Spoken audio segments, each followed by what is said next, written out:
막힘과 트임이라는 제목으로 하나님 말씀 증거하도록 하겠습니다. 애가 3장 구조는 그 4연으로 되어 있습니다. 물론 뭐 답관처럼 된 건 아시겠죠.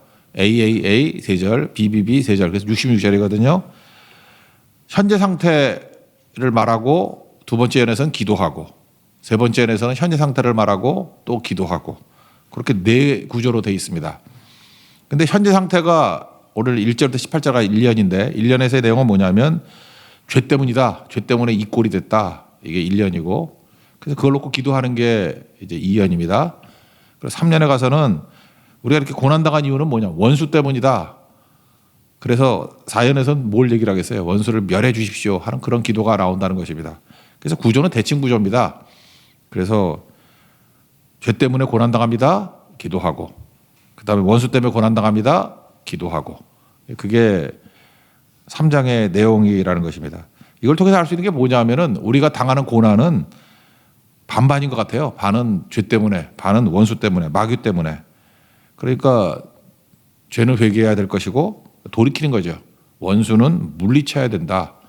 그래서 우리의 싸움이 두 가지인 것 같아요. 죄와의 싸움은 회개하는 싸움이고 원수 마귀와의 싸움은 물리치는 승리하는 싸움이 돼야 된다. 그래서 이 전체적인 구조를 보여주고 있다고 생각을 합니다. 우리가 하나님 앞에서 예배드리면은 한 사람이 죽게 돌아오면 주변이 다 복받거든요. 그러니까 복의 근원이라 그러잖아요. 아담이라는 이름 뜻이 흙이라는 거와 똑같은 거 아시죠? 그래서 사람 이퀄 흙입니다. 그래서 사람 하나가 예배자로 서게 되면 주변이 다 복받아요. 그러니까 아브라함이 그걸 위해서 부르심 입은 거 아닙니까? 믿음의 조상이 뭐 딴 겁니까? 예배드리는 자잖아요. 그래서 아브라함 너로 말미암아 모든 족속이 복을 받을 것이다. 그러니까 우리가 한 사람의 예배자로 서 있으면 주변이 다 변화가 되겠죠. 똑같은 겁니다. 이 아담이란 말이 흙이거든요. 흙도 마찬가지예요. 그 땅이 복 받으면 주변에 있는 소산물까지 다 복을 받게 된다. 그런 거겠죠. 저는 우리나라 과거를 생각해 봅니다. 제 또래가 뭐 가난할 때부터 시작해서 선진국까지 다 살아본 사람이기 때문에 옛날에 비행기 타면 서울 상공에서 제일 많이 보이는 게 빨간색 십자가 불빛이라 그랬어요. 그 옛날에 약간 비웃는 뜻이 그랬거든요. 교회가 너무 많아 그랬다고요. 뭐 교회 많은 게 뭐 나쁜 건가? 사실 그게 우리나라를 살렸다고 생각합니다. 그리고 지금은 이제 못하게 하지만 전국에 산이란 산 골짜기 가면 다 기도하는 사람이 있었고요. 산꼭대기 가면 다 기도하는 사람이 있었어요. 그러니까 금요 철화 때 보면은 거의 모든 산들이 사람으로 벅적벅적했다고. 기도하는 사람입니다. 밤에 등산하는 사람 없잖아요. 다 기도하는 사람이었다고. 그러니까 십자가 불빛과 기도의 소리 그게 사실은 은혜였는데 그래서 한 세대가 지나기 전에 산업화도 이루고 민주화도 이루고 이제는 뭐 세계 1등도 막 쏟아져 나오지 않습니까? 하나님께서 영국도 그렇고 미국도 그렇게 힘을 주셨을 때는 선교하라 그럴 때거든요. 영국의 전성기가 선교의 세계입니다. 미국의 전성기가 선교의 세계예요. 우리도 남들 욕하다가 그대로 따라하는 것 같잖아요. 이 복 주신 것 다 잊어버리고 지금 우리가 원망하고 사명 잃어버리고 하는 모습들 또 비슷하게 가는 것 같이 보이지 않습니까? 이때 우리가 부르짖는 모습이 있어야 된다는 것입니다. 그래서 오늘 제가 1년을 1절부터 18절까지를 이렇게 좀 자세히 하는 이유는 뭐냐 하면 믿음은 방향이라는 거예요. 그러니까 방향이 한번 잘못돼 놓으면은 아무리 최선을 다하고 노력을 해도 열심히 살아도 별 의미 없다 그런 거죠. 그래서 믿음은 방향을 돌리는 거. 슈브라는 말이 회개인데 뭐 헬라어로서는 메타노이아 이게 뭐 관역을 맞추지 못했다 또는 유턴하다 그런 뜻이 있거든요. 그러니까 회개해야 된다는 것이고요. 방향이 바뀌어야 된다는 거예요. 믿음은 우리로 하여금 방향을 바꾸게 만드는 거예요. 그걸 여기 표현을 뭐라고 했냐면 빛 가운데 산다. 2절 읽겠습니다. 시작. 나를 이끌어 어둠 안에서 걸어가게 하시고 빛 안에서 걸어가지 못하게 하셨으며. 그러니까 하나님을 떠난 백성 특징이 뭐냐 하면은 어둠 가운데 걸어간다는 것입니다. 그러니까 빛 가운데 걸어간다는 게 뭐예요? 방향이죠. 하나님을 향해서 또는 하나님의 뜻을 향해서 나아간다. 우리 911 9.11 사태 때 보면은 월드 트레이드 센터 붕괴됐을 때 두 부류의 사람이 있습니다. 하나는 그 건물을 불타는 건물을 등지고 도망치는 사람이 있었고 또 한 부류는 빌딩을 향해 뛰는 사람이 있었어요. 뛰는 사람은 두 가지입니다. 거기에 사랑하는 사람이 있는 사람들 향해서 뛰어가는 사람들을 봤어요. 사랑이고 또 하나는 소방관들 사명이죠. 그러니까 우리로 하여금 세상과는 다른 방향으로 뛰게 만드는 힘은 사랑 아니면 사명이에요. 그러니까 우리 크리스천들은 믿음이 뭡니까? 주님의 사랑을 깨닫고 사명 붙드는 거죠. 그래서 세상 사람과 다른 방향을 향해서 뛴다라는 것입니다. 여러분 신앙생활 하다 보면은 그런 얘기 안 듣습니까? 니는 왜 그렇게 살아? 새벽에 자야 되는데 뭐 새벽기도 한다 그러고 뭐 휴가는 다 성교 가고. 그러니까 세상 사람과 다른 방향으로 뛰고 있죠. 그게 믿음이라는 것입니다. 그게 빛 가운데 살아가는 것이고 결국은 거기서 생명의 역사가 나타나게 된다. 뭐 그런 거겠죠. 세상 사람들은 결혼, 직장, 성공 그거에 매진하지 않습니까? 그거 뭐 전도서 얘기하고 똑같은 거 아니에요? 헛되고 헛되다. 다 헛되다고. 그런데 실제로 백배 결실을 맺고 영원까지 갈 수 있는 거 그거 빛 가운데 걸어가는 거예요. 빛 가운데 걸어간다는 게 무엇입니까? 그게 하나님의 뜻이거든요. 뜻. 그래서 하나님의 뜻대로 뛰지 않으면 아무리 잘 살아도 그 헛된 겁니다. 그냥 헛수고하는 거라는 거예요. 그래서 그 방향을 잡게 만든다는 거예요. 갑자기 문학 작품 생각이 하나 나는데 요즘에 그 서머셋 모험 지난번에 그 12진법 얘기하면서 달과 6펜스 그 얘기를 했죠. 그 달과 폴 고갱 뭐 생각하면서 쓴 소설인데 달과 6펜스. 그다음 또 하나의 소설이 인간의 굴레라는 소설이 있어요. 인간의 굴레 요 스토리 갖고 뭐 어떤 소아마비 걸렸던 목사님이 그 비슷하게 빗대서 자기 간증도 하고 그러시던데 어떤 소아마비 아이가 있습니다. 인간의 굴레에 나오는 얘기예요. 성경을 보다가 마태복음 21장 22절에 무엇이든지 믿고 구하는 것은 다 받으리라. 여기 큰 은혜를 받았어요. 그래서 믿고 구하는 거는 100% 주신다. 하나님이 약속하신 건 안 지킬 리가 없지. 그리고 마음의 결심을 하고 자기 다리를 놓고 기도한 거예요. 그 소설에 나오는 얘기예요. 인간의 굴레. 하나님 기도하면 다 들어주신다 그러니까 내 소아마비 다리 짧았는가 봐요. 자라나서 길게 해 주세요. 그래서 다른 아이들 같이 축구도 하고 다른 아이들 같이 수영도 할 수 있게 해 주세요. 정말 전심으로 기도했습니다. 근데 아이도 이제 의심이 오잖아요. 거기 의심하는 장면이 쭉 나와요. 그래서 확인하려고 그러다가 진짜 길어진다. 확인하면 의심하는 거지. 그래서 확인도 안 해요. 드디어 자기가 기도했던 원하는 날이 됐습니다. 그래서 의심하지 않고 발을 내딛었는데 꽈당 하고 넘어졌어요. 다리가 안 길어졌네. 그래서 식구들이 모여가지고 식사 자리에 있었는데 그 아이는 말 한마디 하지 않고 분노에 찬 모습이 있는 거. 그 인간의 굴레라는 책 내용이에요. 사실은 서머셋 모험이 왜 기독교 신앙을 떠나게 됐는지를 설명하는 자전적 이야기라고도 해석이 돼 있더라고. 서머셋 모험이 예수를 안 믿었는가 봐. 그죠? 기도하면 다 된다 그러는데 현실은 아니잖아. 우리는 그렇게 생각하거든요. 그러니까 한번 생각해 보세요. 이게 과연 기도가 안 이루어진 건가? 우리 고린도후서 12장에 나오는 사도 바울이 육체의 가시가 없어지게 해달라 기도했는데 그게 기도의 응답을 못 받은 거예요? 그게 자기가 원하는 내용이 안 된 거지 기도의 응답을 못 받은 게 아니죠. 더 좋은 거 받았잖아요. 그냥 약한 그 상태로 머물러 있을 때 내 은혜가 더 크게 임하는 거야. 그리고 그 상태로 모든 일을 다 할 수 있어. 이게 응답 아니에요? 일이 되는 거 아닙니까? 하나님이 내게 더 좋은 거 주신 거. 이걸 잘 알아야 된다고요. 방향을 내가 설정해 놓고 내가 가는 방향에 힘 주세요 하는 게 기도가 아니고 기도의 응답이라는 것은 뭐냐 하면은 하나님께서 1차적으로 바른 방향으로 우리를 이끌어 가시는 게 기도 응답이에요. 그리고 힘 주시는 게 기도의 응답이라고. 그러니까 어떤 때는 철없이 기도하는 것들은 응답이 없는 것 같이 느껴질 수도 있죠. 왜? 잘못된 건 무너져야 되니까. 한번 겟세마네 동산에서 예수님의 기도를 한번 보십시오. 십자가 지시는 게 힘들었는가 봐요. 인간적으로. 그러니까 이 잔을 내게서 옮기시옵소서 그러잖아요. 근데 나의 원대로 마옵시고 아버지의 원대로 되기를 원합니다. 그럼 이게 기도가 응답이 된 겁니까? 안 된 겁니까? 그 액면으로 놓고 보면은 이 잔을 내게서 옮기시옵소서. 그대로 안 됐죠. 십자가 졌잖아요. 그러나 두 번째 기도는 응답이 됐잖아요. 나의 원. 그거보다 하나님의 뜻과 원이 더 확실한 거 아니에요? 더 좋은 거 아니에요? 그거로 사명 다 이루는 거. 그러니까 기도의 응답이 된 거죠. 고린도서 12장에 나오는 사도 바울의 기도도 마찬가지죠. 육체의 가시를 없애달라고 기도했죠. 안 없어졌잖아요. 그러면 기도 응답이 안 된 겁니까? 하나님의 방향은 있는 그대로 하나님의 은혜가 머물러 있고 약한 그대로 하나님이 그를 사용하시는 게 하나님의 뜻이었다고. 그러니까 겸손하게 흔들림 없이 잘 쓰임 받는 거 아니에요. 자기가 볼 땐 불편할지 모르지만 하나님이 볼 땐 그게 베스트였다고. 그거 주시는 거 아니에요? 그렇다 그러면 신앙이라는 건 방향이거든요. 하나님의 뜻. 하나님이 내게 가장 좋은 걸 주신다라고 하는 신뢰하는 마음이죠. 하나님께 기도하는 게 알라딘의 램프의 거인에게 뭐 원하는 거 구하는 거 아니잖아요. 그래서 이걸 정확히 정리한 게 요한일서 5장 14절입니다. 그를 향하여 우리가 가진 바 담대함이 이것이니 흔들리지 않는 확신이 이거라는 거예요. 그의 뜻대로 무엇을 구하면 들으심이라. 그래서 제안을 하잖아요. 그의 뜻대로. 그러니까 기도의 1차 응답은 뭐냐면 하나님의 뜻대로 우리를 바꾸어 놓는 거라고요. 바꾸어 놓는 거. 그러니까 어둠 가운데 걸어가는 사람들에게 빛 가운데 걸어가도록 바꾸어 놓는 거. 이거를 예레미야 애가 3장에서 시작부터 크게 강조하는 거라고요. 방향을 바꾸는 게 하나님의 뜻이다. 그런 겁니다. 왜? 내 뜻보다 하나님의 뜻이 더 좋은 거기 때문에, 내게도 유익이 있고 더 좋은 거기 때문에.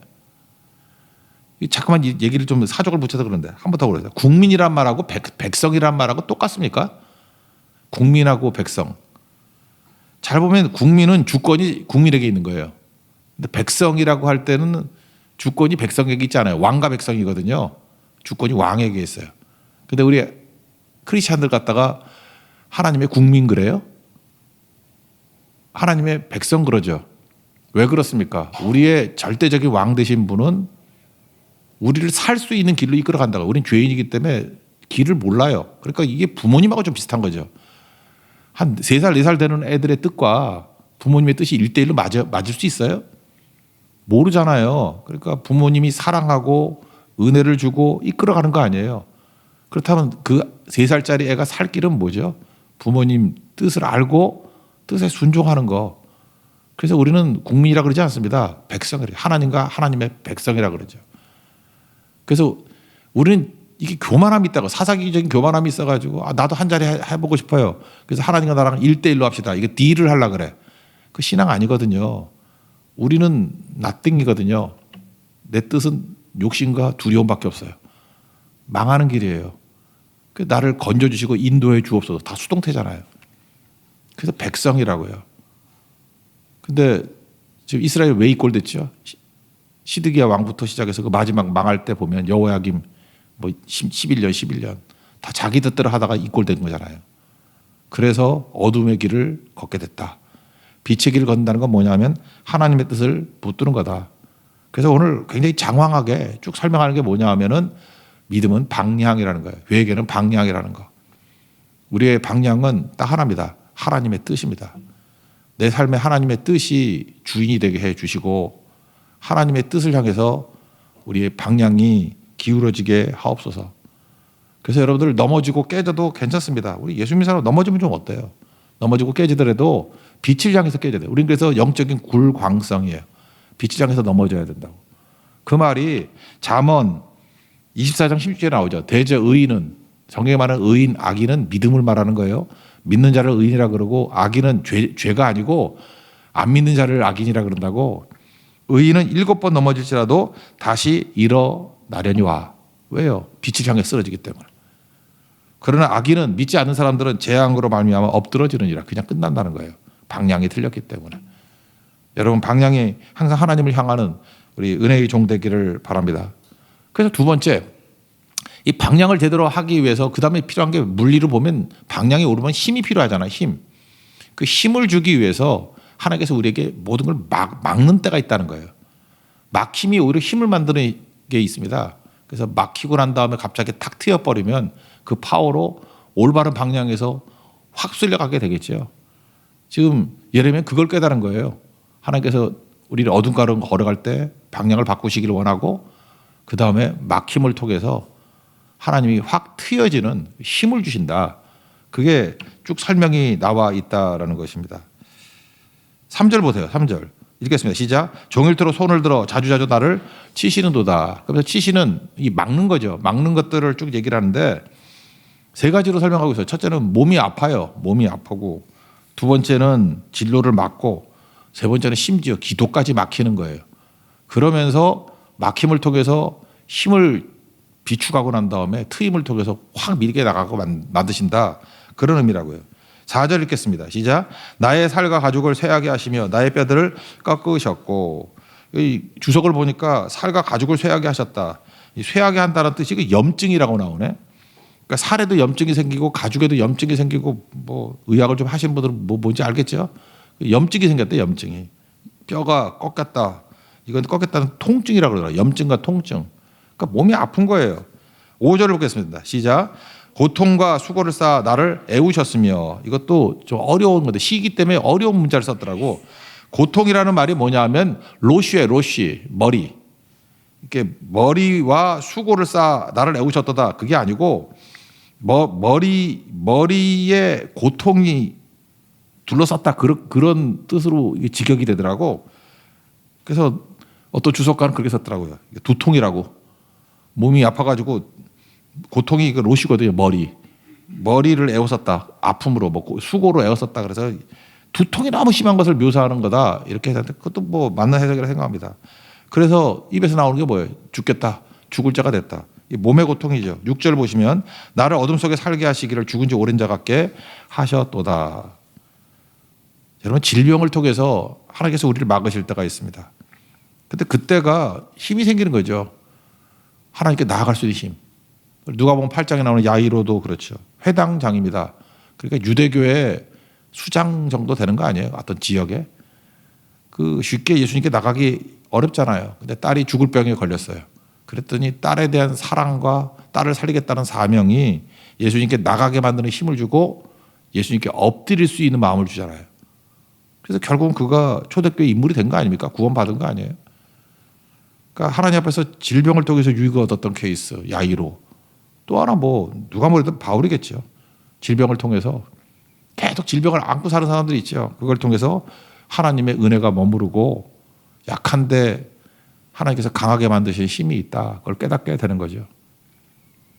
뭐 이렇게 뭐 경솔하게 말하기 힘들지만 저도 질병을 통해 가지고 얻은 게 더 많은 것 같아요. 이게 깨달음. 뭐 제가 되게 건강했거든요.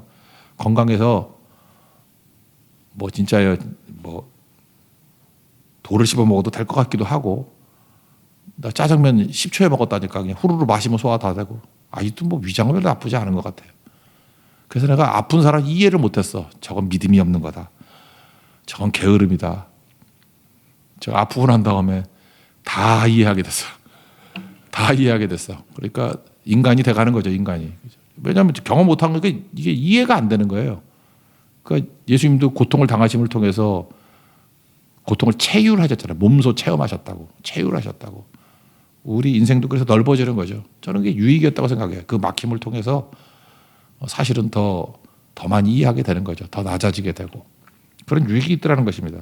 또 하나 진로를 막는 거죠. 7절 다 같이 보겠습니다. 시작. 나를 둘러싸서 나가지 못하게 하시고 내 사슬을 무겁게 하셨으며 한 발짝도 나가지 못하게 만드는 거 있죠. 막아버리는 거. 여러분 어떤 때 하나님께서 우리 길을 막을 때가 있습니다. 그럴 때는요. 내 뜻이라 그러면 왜 내 뜻은 뭐죠? 그 방향으로 내 타이밍에 가야 되잖아요. 근데 우리는 다 이해를 못 한다니까. 이해나 또 공감을 못 한다니까요. 주님이 막으시면 뭐 그러게 말입니다. 이러면서 하나님께서 나를 사랑하시고 나에게 은혜를 주신다는 확신만 가지고 있으면 그냥 웃으면서 기다릴 수 있는 거 아니에요?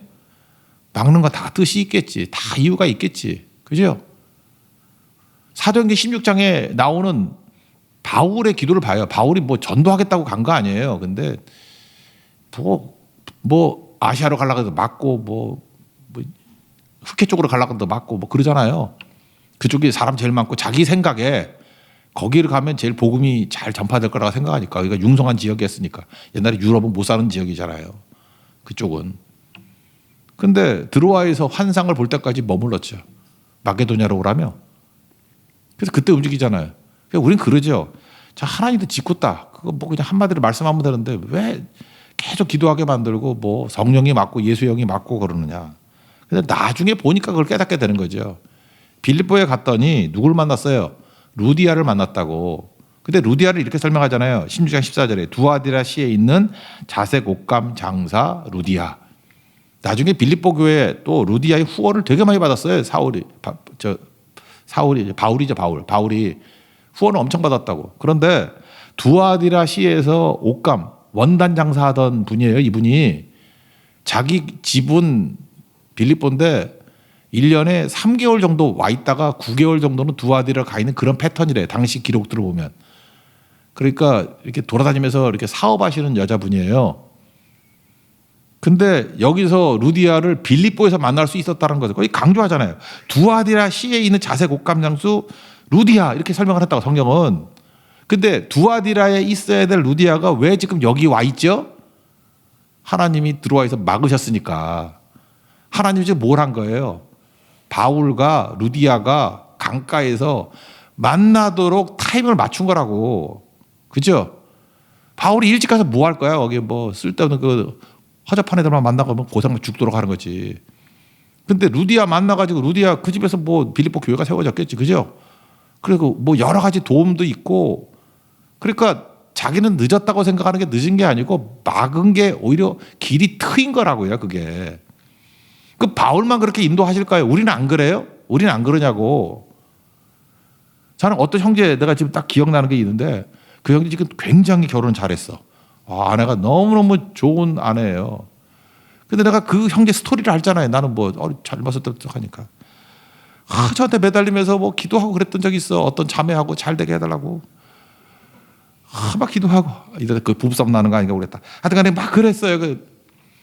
그 저도 같이 기도해 줬죠. 근데 하나님이 안 들어주시는 거예요. 여러 가지 조건이 형제가 훨씬 더 나은 뭐 신앙도 좋고 다 인격도 좋고 근데 이 자매 이거 무슨 또라이 같은 자매가 뭐 믿고 저러는지 하나님께서 그 여인에게 교만한 마음을 준 거라고. 왜? 헤어지게 만들라고.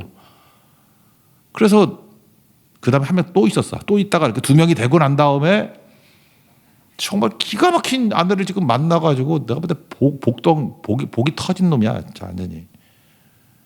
막힘을 통해서 트였잖아요. 막힘을 통해서.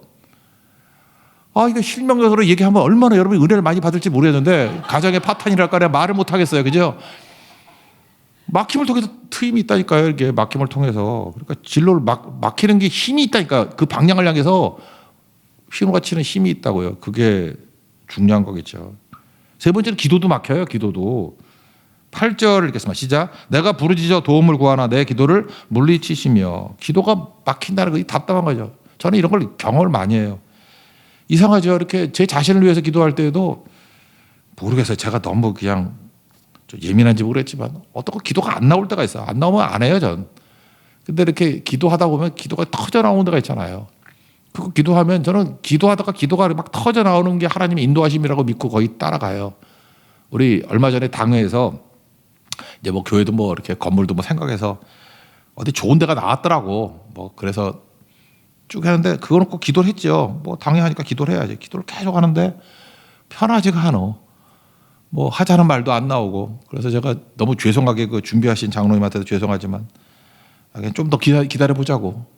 그래서 뭐 왜 그러냐고 그러더라고 자꾸만. 그래서 그냥 얘기했죠. 기도가 안 터집니다. 기도가 터져야 될 거 아니에요. 기도가 터지면 전 이전에도 그런 경험 되게 많이 했거든요. 장소 옮기고 할 때 옛날에 숙대 강당 쓸 때도 기도가 터질 때 하니까 정확한 타이밍이더라고 그게. 그 이전에 있을 때 기도가 막힐 때는 가슴 큰일 날 뻔했었다고. 그러니까 기도에 기도. 그래서 근데 우리 참 장로님들이 좋아요. 영적으로 얘기하는 걸 영적으로 해석을 하고 받아들여. 기도가 안 터지면 안 되죠. 그러고 가만히 계시더라고. 뭔 소리야 뭐 하면서 이렇게 싸울 수 있잖아요. 그죠? 근데 그게 아니잖아. 영적으로 안 터진다는데 뭐. 마틴 로이드 존스가 영적 침체라는 책이 있어요. 그 책에 보면은 영적 침체가 뭐냐 그랬더니 두 가지를 얘기하더라고. 기도가 막히는 것과 두 번째 눈에 보이는 세상이 커 보이는 거. 난 그 첫 번째가 너무 은혜가 됐어요. 기도가 막히는 거. 그래서 영적 침체를 통해서 하나님께서 성장케 한다는 게 그 책의 내용 중에 하나예요. 침체가 뭐 막는 거라고. 답답하게 만드는 거. 여러분 영적 침체도 하나님의 인도하심 중에 하나입니다. 너무 답답하게 기도가 안 돼가지고 스트러글 하다가 진짜 하나님의 뜻을 발견하게 되는 거예요. 그런 것도 있다라는 거예요. 그러니까 하나님 앞에서 그 길로 나가야죠. 오늘 예레미야가 깨닫게 된 그 이후에도 이제 쭉 나와요. 이게 답답하고 힘들고 하는 그 고난의 얘기들이. 그래서 결국은 주님께서 막으셨다가 나를 열어주신다. 이거 베드로 예를 한번 든다 그러면 기도할 때요. 이렇게 막혀 있다가 속에서 확 올라올 때가 있어요. 영적 침체라 그러면 베드로도 영적 침체죠. 예수님 배신하고 십자가 도망치고. 요한복음 21장 보니까 부활의 예수님이 베드로 찾아오잖아요. 우리는 뭐 내가 나를 사랑하냐 그것만 모르지만 예수님이 오셔가지고 고기 구워줬습니다. 그거 아세요? 예수님이 요리도 잘하시는가 봐요. 그죠? 이렇게. 나도 예수님이 구워주는 생선 먹고 싶어. 고등어 좋아하는데 한번 구워줬으면 좋겠어. 그걸로 맛있었을까? 거기서 이제 애정을 느꼈겠죠. 그러고 난 다음에 마음을 열게 만든 다음에 되게 미안한 마음도 있었겠죠. 예수님이 내가 나를 사랑하느냐? 그 뭐죠? 예수님이 사랑하는 걸 보여줬잖아요. 그 과정에서 고기 구워주고 하는 과정에서 너무 미안하죠. 내가 주를 사랑하는 주께서 아십니다. 하여튼간에 중요한 게 사랑 체크했죠. 사랑. 방향이에요. 내 양을 먹이라. 뭘 줬어요? 사명을 줬죠. 방향은 사랑과 사명입니다. 그거 확인하는 거예요. 그러고 난 다음에 그 이후에 베드로의 마음 가운데 속에서 확 올라오는 뭐가 있었다고. 그게 뭐예요? 막혔던 것들이 뻥 뚫려 버리는 거죠. 그게 바로 뭡니까? 힘이라고. 힘. 속도와 힘. 그래서 침체, 막힘을 통해서 하나님께서 트여주시는 더 강력한 힘을 주게 된다는 것입니다. 우리도 그 길을 걸어갈 수 있는 하나님의 거룩한 종 되기를 바랍니다. 마지막으로 2절 읽고 마치겠습니다. 17절 18절입니다. 시작.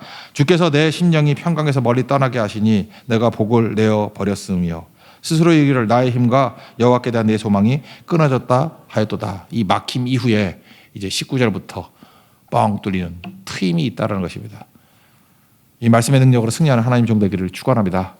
자리에서 일어나겠습니다. 은혜 아니면 찬양하겠습니다. 가사가 딱 그 내용이네요. 침체 속에서 헤매이던 내 영혼. 방향도 모르고 힘도 없었습니다. 어둠 속